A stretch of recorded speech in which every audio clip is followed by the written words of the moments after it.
சபையார்களே, இதோ வீதமாகத்தானே யாரும் நம்ம மேனகையாகப்பட்டவள் இதோ குருவாகிய விஸ்வாமுத்திரை அழகை சந்திக்க இப்பொழுது முனிவராகப்பட்ட விஸ்வாமுத்திரர் வருவிதம் காண்க.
நீ பாடுறதே சரியில்லை.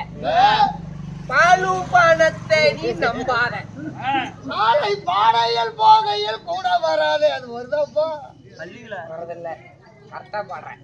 தாயாரும் பிள்ளையும் இரவல், பெத்த தாயும் இரவல், பெற்றெடுத்த பிள்ளையும் இரவல், தொட்டு தாலி கட்டிய பெண்டீரும் இரவல். தாட்டியும் பேச்சு கேட்க மாட்டேங்கிறா சாமி.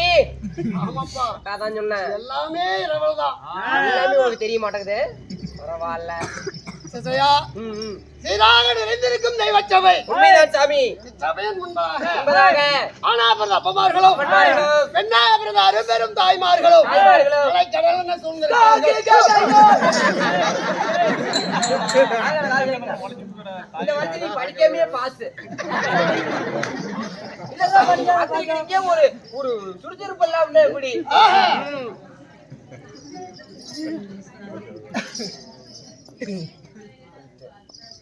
நம் நாடகத்தை காண வந்திருக்கும் அனைத்து ரசிக பெருமக்களுக்கும் நமது கலைக்குழுவின் சார்பாக இதற்கண் பணிவான வணக்கத்தை சமர்ப்பிக்கிறோம்.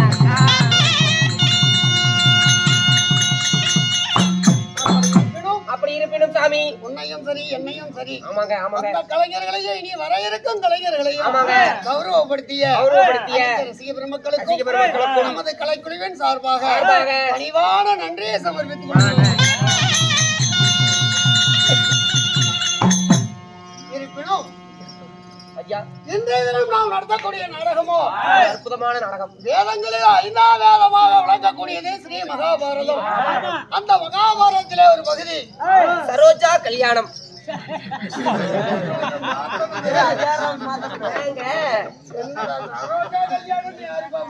அப்படித்தானே மாணிக்க சொல்லிட்டு இருந்தாரு. சரோஜா கல்யாணம் இல்லையா?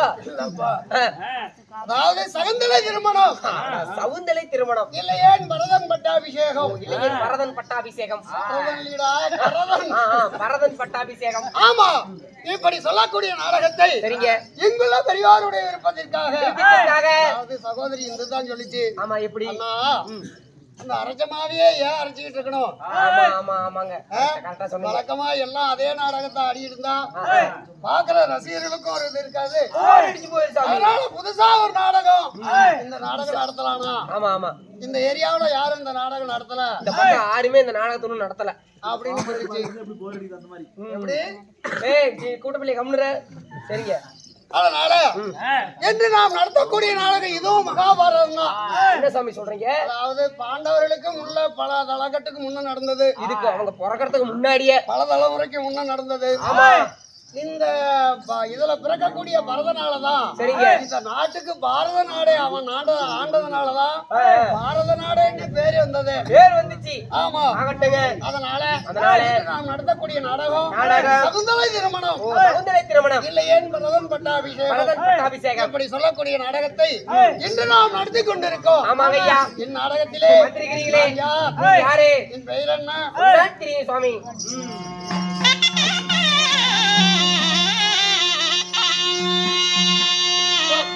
ஏழை குழந்தை வந்த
என்னடா அலட்சியமா சிரிச்சுக்கிட்டு இருக்கிற?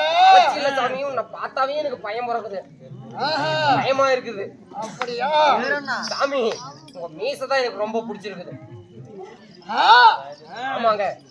ஏன் மீசையா? இத நான் இப்ப எங்கேயோ பார்த்த மாதிரியே இருக்குது. பார்த்திருக்க முடியாது. இல்ல சாமி, உங்க தாடிக்கும் உங்க மாமியாளுக்கும் கரெக்டா ஒத்து போகுது. எப்படி? என் தாடிக்கும் ஓ மாமியாளுக்கு என்னடா சம்பந்தம்? ஆமாங்க, ஆ? உங்க தாடி முடியும் எங்க மாமியா முன்ன முடியும். ஏய்!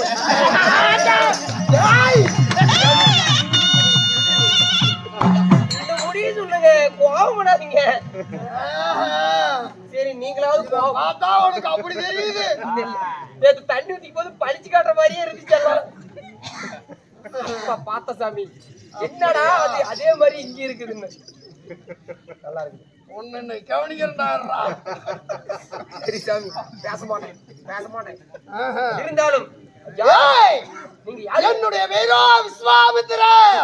What is your name? ஆட்டிக்கு சோத்தலிங்களா, உங்க பேரு என்னன்னு கேட்டேன். விஸ்வாமித்திரா. ஆடாடா, தங்களுடைய பெயர் விஸ்வாமித்திரர். ஆ.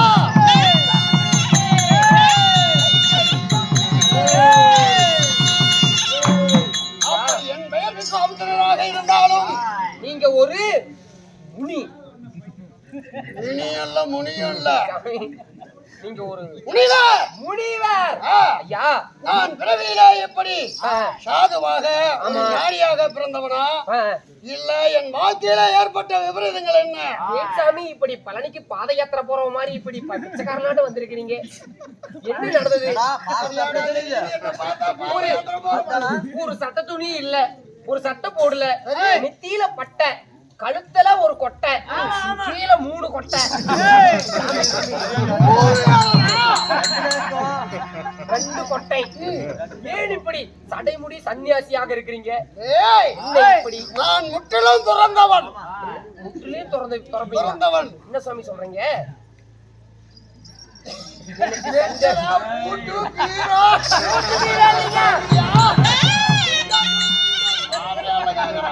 சாமி முற்றிலும் துறந்தவர்.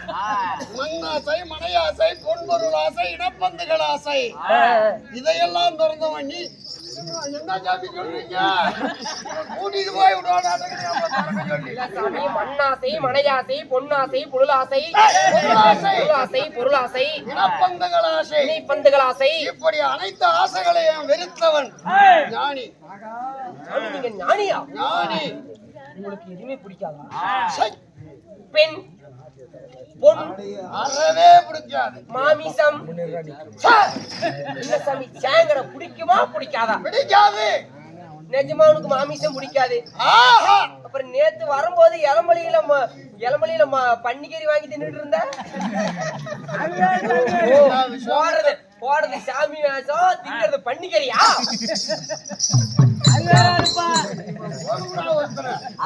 சரி, நீங்க அப்படி விஸ்வாமித்திரராக இருந்தாலும் யார் ஒரு சூரிய குலத்தரசன்.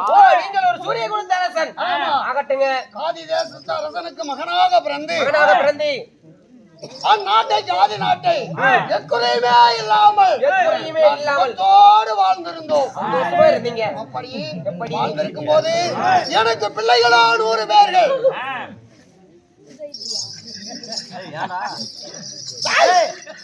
என்ன சாமி 100 பேரா? நீ நல்லா வலுவா போட்டு விட்டுருப்பியாடுது. பிரசாதத்தினால பிறந்த பிள்ளைகள் 100 பேர்கள். அப்படி 100 பிள்ளைகளை பெற்று எந்த குறையுமே இல்லாமல் என் சாம்ராஜ்யத்திலே வாழ்ந்திருந்தேன்.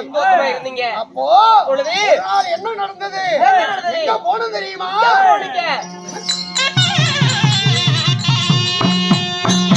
மக்கள் கூட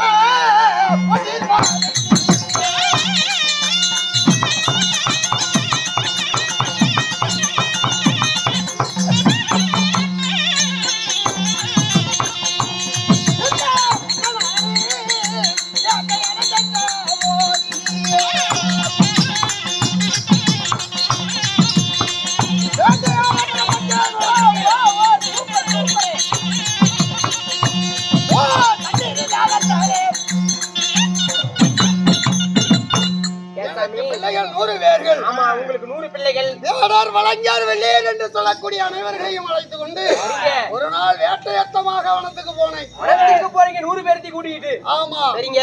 அப்படி போன போது நேரம் உச்சி நேரம் எனக்கும் என் பிள்ளைகளுக்கும் பிரபலமா வந்த படைகளுக்கும் சரிங்க தண்ணீர் தாகமா அதிகமாயிருச்சு. வெயில் உச்சி வெயில் எவ்வளவு நேரம் நடந்து போயிட்டே இருக்க முடியும்? தண்ணி எங்க தேடியுமே கிடைக்கலையே. இன்னும் கிடைக்கலையா? அப்புறம் பார்த்தவங்க ஒரு சின்ன ஒரு ஆசிரமம், ஒரு குடிசை. ஒரு குடிசை. சரி, இங்கு சென்றால் ஏதாவது தாகம் தணிய வழி கிடைக்குமா அப்படி என்று போய் பார்த்தா அது வதிஷ்டருடைய ஆசிரமம். வசிஷ்டருடைய ஆசிரமம். ஆமா. சரிங்க. அப்போ வந்த வதிஷ்டர், அங்கிருந்த வதிஷ்டர் எங்களை வரவேற்று வந்த நோக்கம் என்னவென்று விசாரித்தார். சாமி, கெட்டியாட வந்தோம். வந்த இடத்துல எல்லோருக்கும் தாகவிடா அதிகரித்தது. அதனாலதான் ஜலம் தேடி வந்தோம்னு சொன்னோம். அப்போ மன்னா கவலைப்பட வேண்டாம், கவலைப்படாதீங்க. தாகம் தணிவதோடு மட்டுமல்ல, உனக்கும் உன் பின்னால் வந்த சேனைகளுக்கும் ஒருவேளை உணவு பரிமாறி பசியாத்தி அனுப்புறேன் அப்படின்னு சொன்னார் வதிஷ்டர். என்னடா ஆச்சரியமா இருக்குது. ஒரு கிழமை தாடி வளர்த்திட்டு உட்காந்துக்கிறான் குடிச்சில. இவன் எப்படி நமக்கு நம் பின்னாடி வந்த மக்கள் 100 பேர் சேனா சைன்யத்துக்கு எல்லாம் எப்படி பசியாத்துவான்? அப்படிதான் எனக்கும் யோசனை. கொஞ்ச நேரம் உட்கார்ந்து இருந்தேன். தன் தவ சக்தியினால ஏதோ அவன் மனசுக்குள்ள ஒரு மந்திரத்தை சொன்னான். எங்க இருந்தோ வருதுடா. போய் பேண்டு வந்துருங்க சாமி. வருதுடா நீங்களே. காமதேனு பசு வருதுடா. வருது எங்க இருந்தோ? காமதேனு பசு வந்த உடனே அது என்ன செஞ்சுச்சு? நாங்க அனைவர்களும் மனசுல நினைச்சபடி அறுசுவையோடு பதார்த்தம் குறைவில்லாம பரிமாறிச்சு. அரிசுவையோடு. அப்படியா விஷயம்? அப்படி என்று சரி வந்து யோசனை பண்ணேன். இந்த பசு இருந்தா பல ஆயிரக்கணக்கான பேர்களுக்கும் இது பசியாத்தலாம் போல இருக்கிறது. இந்த சாமியார் கிட்ட இருக்கிறத விட நம்ம கிட்ட இருந்தா நாட்டு மக்களுக்கு குறையில்லாம பசியாத்தலாமே. அப்படி என்று என்ன செய்து என் பிள்ளைகளை 100 பேர்த்தை அனுப்பினேன். ஏ கண்ணு பசங்களா, அந்த மாட்டை கட்டி இழுத்துட்டு வாங்கடா. அங்க போறேன். அந்த வீட்டுல மாடு இருக்கு, பிடிச்சிட்டு வரேன். அல்லாமையா குத்தி விடுவாங்க. வந்து சாமி கட்டி இழுத்து வாருங்கள் காமதேனுவை பசங்களை அப்படி என்று ஆணையிட்டு என் பிள்ளைகள் 100 பேர்களும் போனாங்க. காமதேனு பசுவை மின்கட்டாக கட்டி இழுத்துக்கிட்டு வந்தாங்க. அப்படி வந்த போது அந்த வதிஷ்டரானவர் பூசை நேரத்துக்கு அது பூசைக்கு வேண்டுமான பொருள் எல்லாம் கொண்டு கொடுக்கறது பழக்கமா, கொண்டு வந்து கொடுக்கறது வழக்கம். எங்கடா இன்னும் பசுவை காணுமே, எங்க போச்சு அப்படின்னு ஞானத்தால் பார்த்திருக்காரு. அதனால் அதாவது கவசிகரசனும் தன் பிள்ளைகளும் இந்த பசுவை கட்டி இழுத்துட்டு போயிட்டு இருக்காங்க. அப்படி என்று சொல்லி என்ன செஞ்சாரு? தன் கையில அருகில இருந்த ஒரு சிறிய துரும்பை எடுத்து அருகம்புல்லை எடுத்து அதுக்கு ஒரு மந்திர உபதேசம் செய்து என் மக்கள் மீது வீசி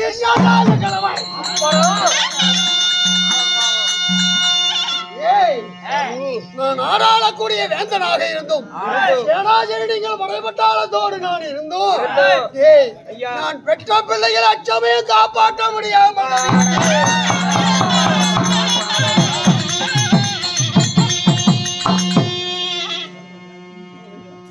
செய்வது. என் கண் முன்னே என் மக்கள் 100 பேர்களும் பற்றி எறிந்த பஸ்மேகரமானார்கள். அப்பொழுதே யோசித்தேன், இந்த உலகத்துல இல்லறத்தை விட துறவரம் தான் பெரிதா? ஆமாங்க, துறவரம் தான் பெரிதா? ஏன் இந்த பிராமணம் மட்டும்தான் தவம் செய்யணும், தவத்தினுடைய பலனை அனுபவிக்க முடியுமா? ஏன் ஒரு சத்திரியனால ஆகாதா?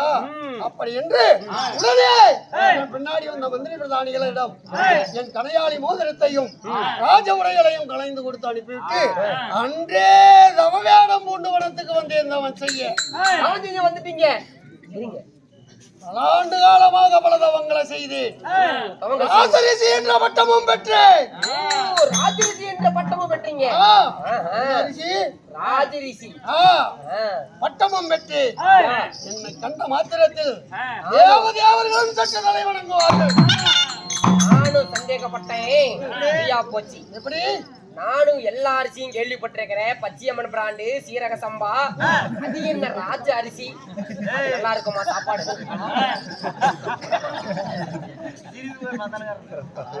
பிராண்டு, கோபுரம் பிராண்டு, கோபுரம், மாரியம்மன் பிராண்டு நிறைய பார்த்திருக்கிறேன். அது எப்படி ராஜரிசி? அது இருக்குமா? ராஜ கோபுரம் கூட பார்த்திருக்கிறேன். ஏங்க அரிசி இல்ல, பச்சரிசி இல்ல, ராஜரிசி. ஓ, ராசரிசி. சப்தரிசிகள் தெரியுமா? தெரியும். அத்திரி, அகத்தியர், புலத்தியர். புலத்தியர் இப்படி சொல்லக்கூடிய சப்தரிசிகளுக்கெல்லாம் மேலானவன் நீங்க. சரிங்க. ராசரிசி என்ற பட்டமும் ராஜரிசியால பட்டம் பெற்றீங்க. அதோடு மட்டும் விட்டேனா, மீண்டும் 100 யாகத்தை நான் பூர்த்தி செய்தேனே. ஆனால் இங்கிருந்தவாறு ஒரு தெய்வலோகத்தையும் படைக்க முடியும் உங்களால. இங்கிருந்தவாறு அந்த தெய்வலோகத்தை அழிக்கவும் முடியும். என்ன சுவாமி சொல்றீங்க? நீ ரொம்ப டேஞ்சரா இருக்குது. சரிங்க. அதனால 999 யாகத்தை பூர்த்தி செய்து விட்டேன். செஞ்சிட்டீங்க. எஞ்சி இருப்பது ஒரே ஒரு யாகம். இதை பூர்த்தி செய்து விட்டால் தேவர்களும் நம்மை கண்டா அடிபணியணும். தேவர்கள் நம்மளை கண்டாவே மூத்திரம் பெய்யணும். வாயை திறந்து வாயிலே விட்டுருவீங்க. சாமி அடுத்துலயும் அதுதானே. அவங்க விடணும். சரி சாமி. என்ன சாமி வாயிலே விட்டுருவாங்களா மூத்திரமா? நீங்க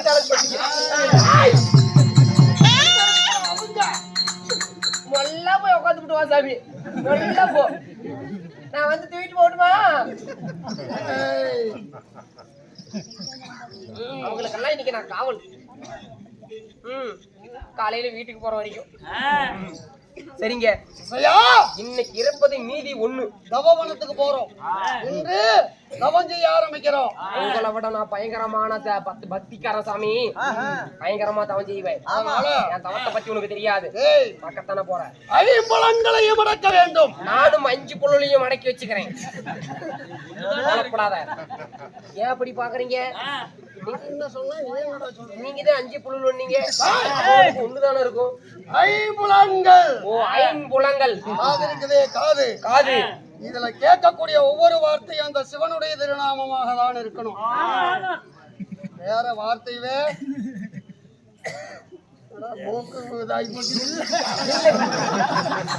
இல்ல சாமி. ஏற்கனவே அந்த கொஞ்சம் சரி.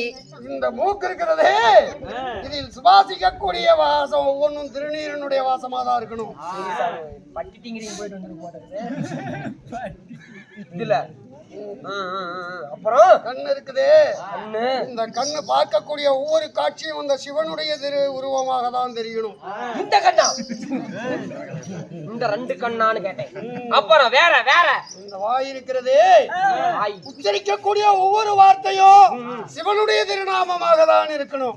ஓம் நமச்சிவாய, ஓம் நமச்சிவாய. தெரிகிறது. இது எல்லாத்துக்கும் தலைவன்.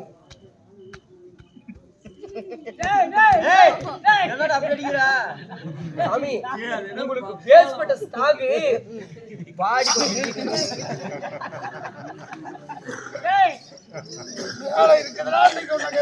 இன்னைக்கு போறோம். இன்னைக்கு விட மாட்டேன். 5 புலன்களுக்கும் தலைவன். தலைவன். இதுல அவனன்றி வேறு எதுவும் கிடையாது. புறப்படலாமா? ஓம் நமச்சிவாய. போலாம்.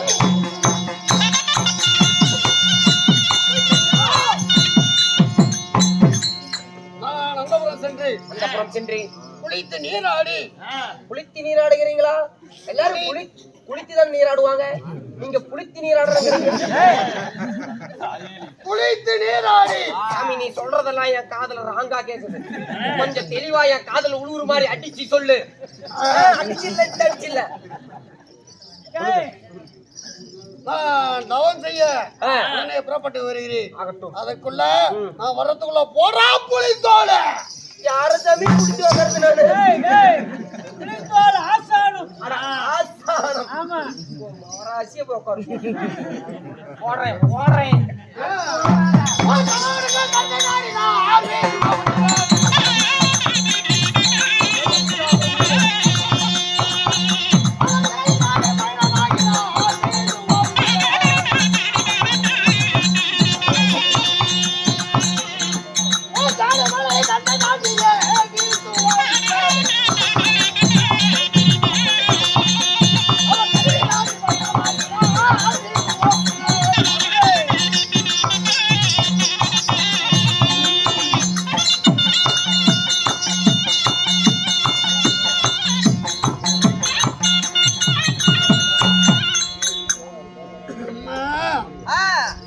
ஒரு பிராமணனால்தான் அவன் தான் தவம் செய்ய முடியுமா? அவன் தான் தவத்துக்கு உகந்தவனா?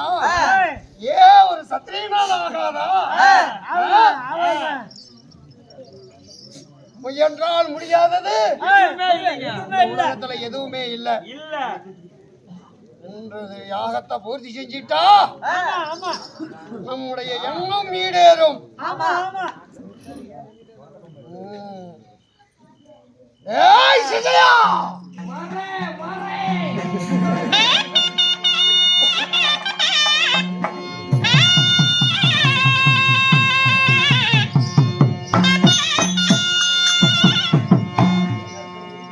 என்னடா காலதாமதம்? அவனும் குளிக்கணும் இல்லைங்க? ஆமா ஆமா, அவன் குளிக்கிறானா? இதை நான் பார்த்ததே இல்லையே. அப்படியா? வரட்டும்.